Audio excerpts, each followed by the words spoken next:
Moikka moi! Mun nimi on Annika Raviita, mä olen 17-vuotias, täytän marraskuussa 18 ja mä asun Orivedellä ja tämän videon avulla mä osallistun kesä 4H-yrittäjänä kilpailuun. Ja ennen kuin mennään videoon, niin mä haluan muistuttaa, että mulla on täällä tälleen muistivihko, mihin mä oon kirjoittanut kaikki aiheet ylös, jotta mä muistan ne sanoa. Mut joo, mennään videoon. No niin, eli mitä käsitöitä mä oon tehnyt? Niin mä oon tehnyt virkkuutöitä, esimerkiksi pehmoleluja asusteita, neuletöitä, esimerkiksi sukkia ja lapasia, ompelutöitä, esimerkiksi vaatteita ja solmeilutöitä, makramia ja seinävaatteita. Sitten, missä ja miten olet tehnyt kauppaa? Niin mä oon muun muassa tehnyt Instagramin kautta tänä kesänä tilaustyönä semmoisen Risto Räppää-elokuvasta Alpokissan. Sitten mä kävin myös kesälomalla kesäpäiväratinassa 5.6. myymässä erilaisia tuotteita. Ja pakko sanoa, että kaikista suurin tuote, joka meni kaikista parhaiten kaupaksi, oli turvalonkerat ehdottomasti, eli semmoiset mustekalat.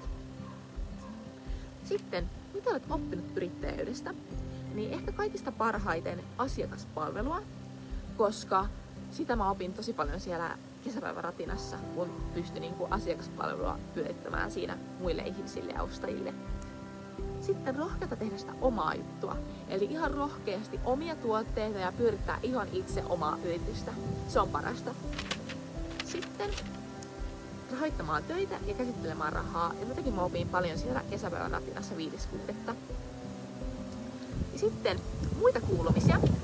Eli mun oman yrityksen aikana pakko sanoa, että kaikista suurin ja tärkein teko, jonka mä tein, oli se, kun mä lahjoitin Tampereen yliopistollisen sairaalaan Taussiin synnytysosastolle pienille keskosille turvalonkeroita. Ja pakko sanoa, että oli ihana nähdä, miten ne tykkäs niistä ihan hirveästi ja tykkäs hipistellä, hipelöidä niitä ja se toi ihmille tosi paljon turvaa. Ja turvalonkerohan on siis semmoinen mustekala, jossa on lonkero.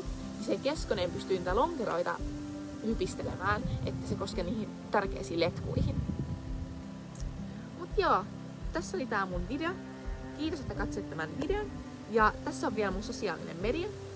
Eli Instagramissa AnniDesignFin, TikTokissa AnniDesignFin, YouTubessa AnniDesign, Facebookissa AnniDesign ja sähköposti annidesignfin@gmail.com. Mut joo, kiitos, moi moi!